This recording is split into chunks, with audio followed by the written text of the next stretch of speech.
episode 33, Throne of Angels video blog. I am your host, Derek Osborne, here to show you a world in miniature, unlike my hammer, which is ginormous. So I know I'm a few weeks late, and I apologize for that. Some personal issues came up that needed to be taken care of. I had to go out of town. So I am now back in my makeshift studio and my home. Hopefully we'll get caught up because I've got a few videos that I have to do. So I'm going to try to do them all back to back to back to back to back to back to back to back to back to back. And get them all cracked out and done. What do I have going on with this episode? Episode 33. We dropped that hammer. I kidding, dropped the hammer. I cracked myself up. Alright. Well, convention season is pretty much over, for me anyways. I don't have to do any more with the exception of one in December, possibly, out in California, and that's just an industry trade show. So not a big deal. So that means I'll be able to concentrate, spend some more time doing some videos on the weekends. I got no Gen Con recap for you because, well, everything's already been shared. Dark Age Fanaticism. Out and ready to roll. Or at least the pre-release stuff at Gen Con was. It'll be hitting store shelves here soon. And with that, we will see some of what I consider, in my opinion, a few of the greatest models ever to be created for any game, and that's the Archangels for the Prevailers. They are amazing. I don't have any here yet, but as soon as I get my hands on them, we'll do some out of the box and I mean really kind of go over them and take a look in depth. Super excited about that. I do have, however, some of the Wrath of Kings alternate models for well, each army. So we're going to do some side-by-sides either this episode or next episode and take a look at some of the differences between the parts. So, a friend of mine, Paolo Parente, asked me to feature some dust here on the Throne of Angels video blog, which means we're going to welcome a new game into the fold. That's right, a new game. If you guys don't know anything about Dust Tactics or Dust Battlefield or Dust Tactics Battlefield, I'm not quite sure how the way that it rolls out, but I will know. I think it's Dust Tactics Battlefield, but I'm going to have to double check because I don't have a rule book in hand yet. I just have the old stuff, the old Dust Warfare stuff from Fantasy Flight. This obviously is a new addition. We're going to take a look at some models. We're going to take a look at some gameplay. We're going to basically start throwing down, Tim and I. I'm grabbing you know, the Russians. I think he's going with the Germans. We've got some models on order, some stuff to actually, you know, showcase and feature. Obviously, we'll do some builds, some gameplay, and some things along those lines to bring in a new game for the Throne of Angels video blog. We're going to be doing a little bit more Wargamers Consortium content. Tim and I, obviously, working together to do a couple things for Dark Age and Wrath of Kings. We will have Sergio and Chung hopefully on the show a little more, and we'll be doing stuff with them on their channels as well as a couple of other things planned for the future. So keep an eye out for that. Exciting. Project Teknes. Oh man, this thing is killing me because I've not been able to do as much as I wanted to, as fast as I wanted to. However, it is coming to a close finally.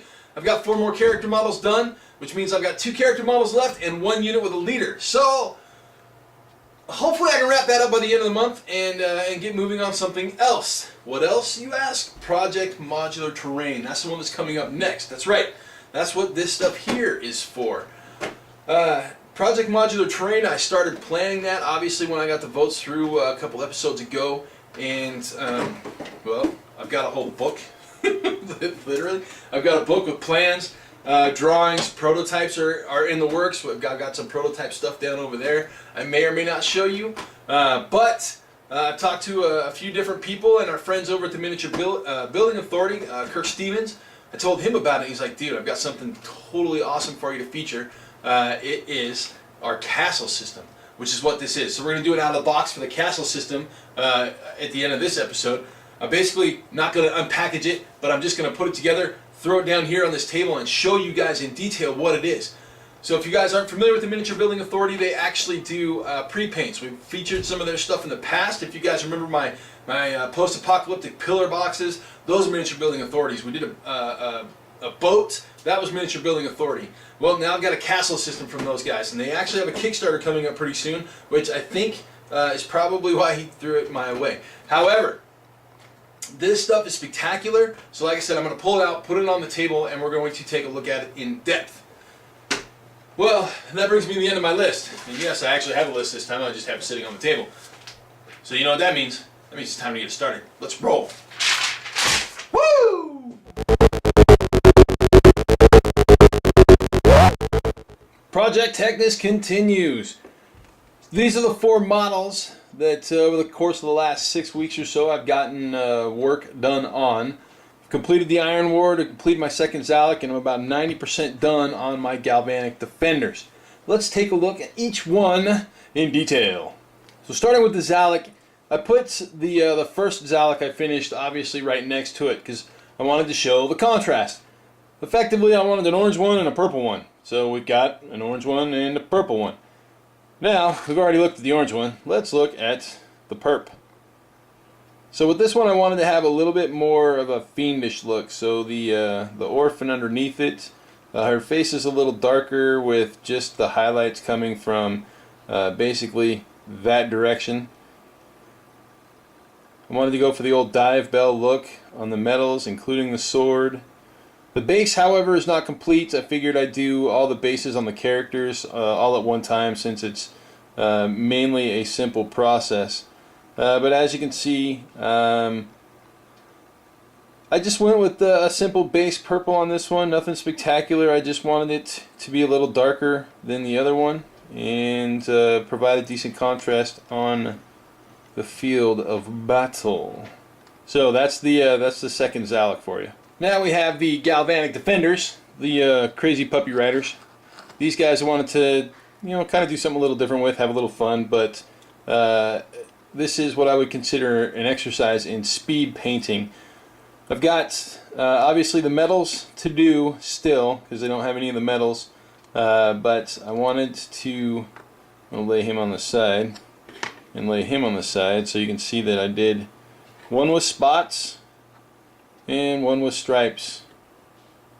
Faces are a little different, mainly due to the fact that one's darker than the other, and I wanted to give kind of the old ruddy, what do you call it? The wispy sand look, right? Because they kind of look like cowboys to me, these guys. I really enjoy the detail in their face. Obviously, I still have to do their eyes, but for the most part, their skin tones, their flesh, their clothes, they're all done. Now these guys throw lightning around like it's nothing doing. So I wanted to go more of a leather style on their clothing so they don't become conductive to their own magic. But the dogs crack me up. They have these just huge, just gigantic mouths. Obviously I went with deep colors in their tongues, kind of reproducing what you would find in a chow, even though they kind of look like a kangaroo. However, these are actually really fun to paint, really quick and simple. Like I said, this is what I would consider a dirty paint job, lots of layered glazes and washes, and then just some simple edge highlighting. So, that's a pair of Galvanic Defenders. 90% done, have a few things left to do on them, but we probably won't see them until I recap the whole force. Now, on to the Iron Ward, because he's awesome. If I haven't said it before, I'll say it now. So, in the story that comes with the rulebook, this guy, not the Iron Ward, but Voy, the pig, he is without a doubt my favorite character in the entire novelette. He's just awesome. However, with my pigs, following the same vein of what I've been doing with the union workers, I wanted to make this guy more demonic in appearance. So obviously I went with the same red skin. However, I did spend more time on the skin than I did with the union workers because I wanted, he's a character model. He needs to stand out a little more. Obviously I went with bone plating and, kind of a very light snout. You can see detail in the teeth. His eyes, I wanted his eyes to to me they look like spider eyes, so I wanted them to look like spider eyes. So basically we have a number of red glazes over the top of a white prime, followed by a few black glazes, and then a couple of red spot highlights for his eyes. As you can see, he's kind of scary looking, right? And then, you know, what kind of demonic pig is complete without, you know, latex rubber clothing? So I used Minotaur paints, actually the Raven Black and a little black ink mix to get that pretty much straight out of the bottle. I have not put any sealant or coat on this guy yet, but I will be sure to use a brush on because I don't want that that latex look to go away. As you can see, the Iron Ward, he's a grumpy old dude, kind of, you know, angry at the world, but not. His character is great in the story too. However, Voy for me just kind of takes the cake.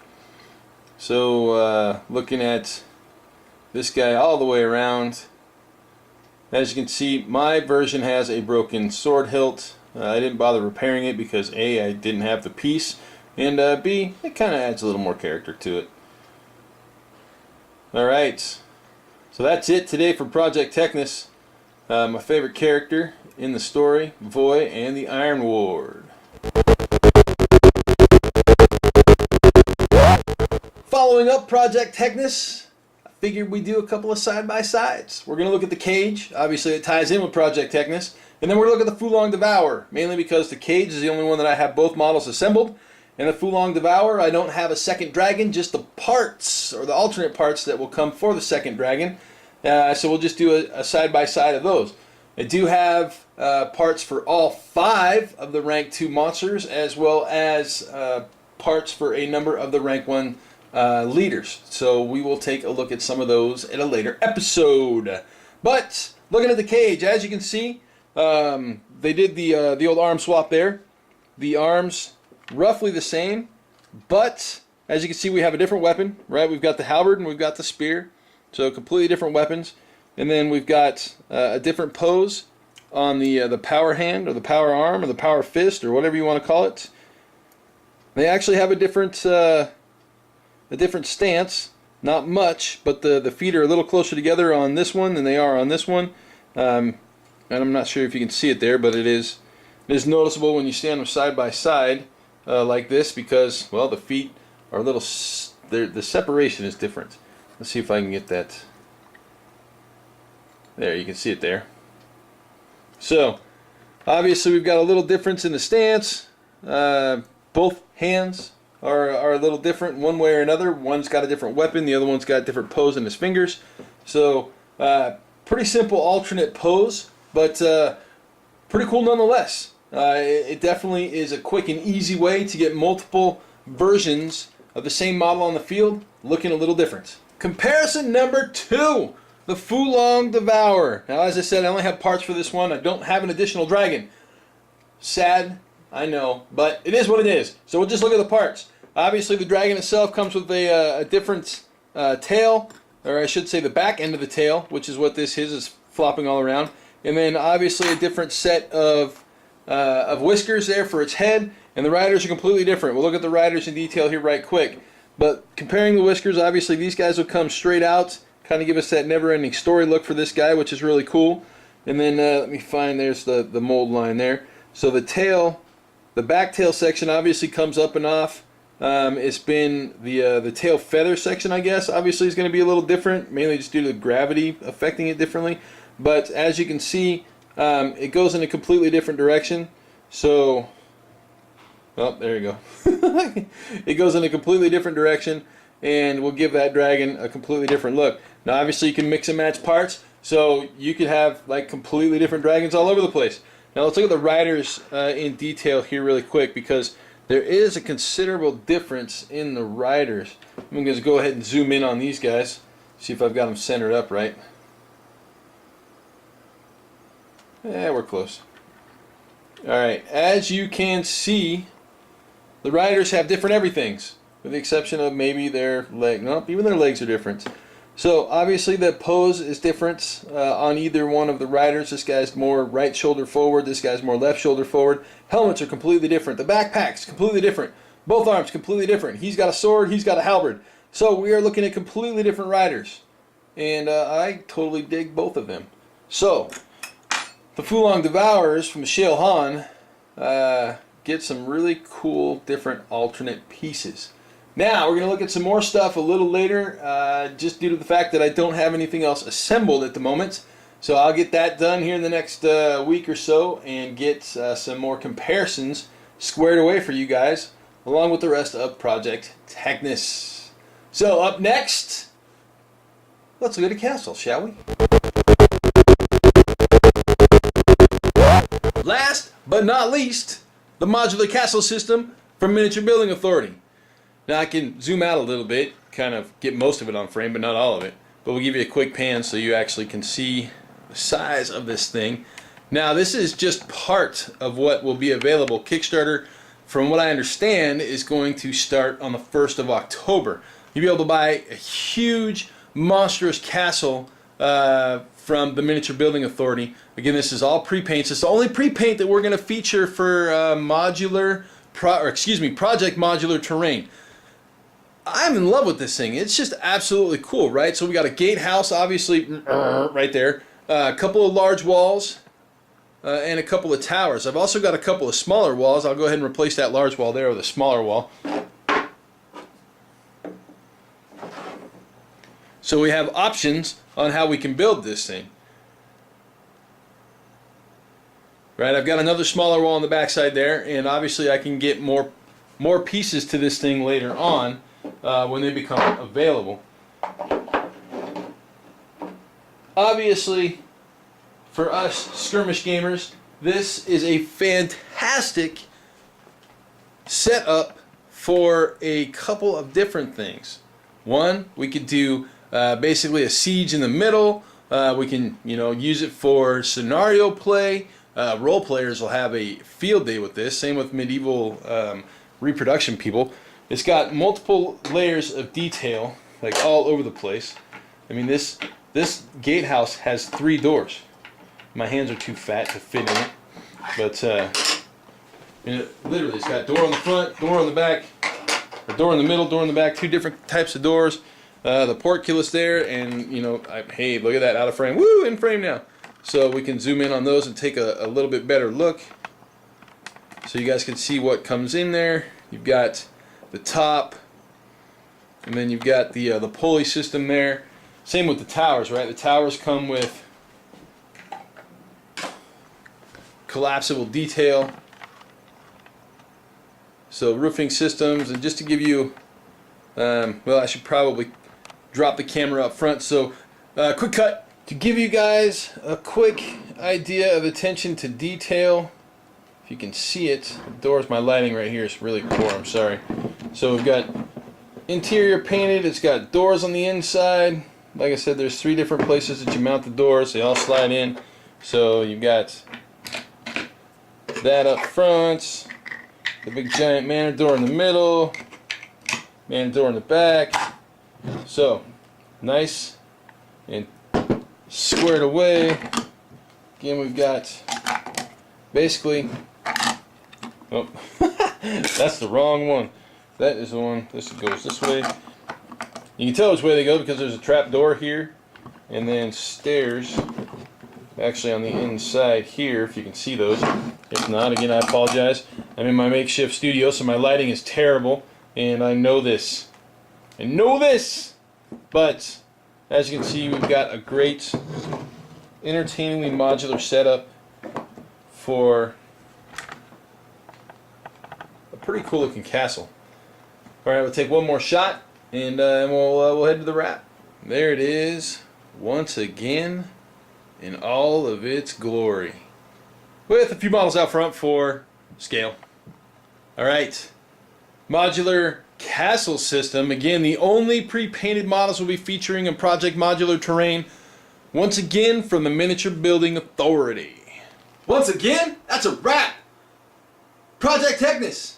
Hopefully we'll have that all wrapped up. Hey, there's a pun. Wrapped up and done by next episode.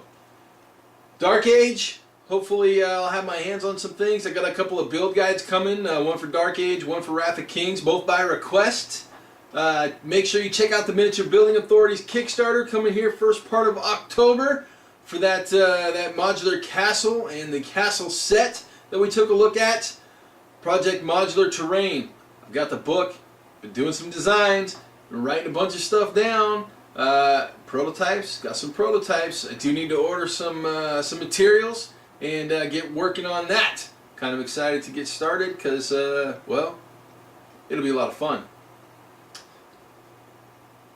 I think that's it. We'll call episode 33 done and done.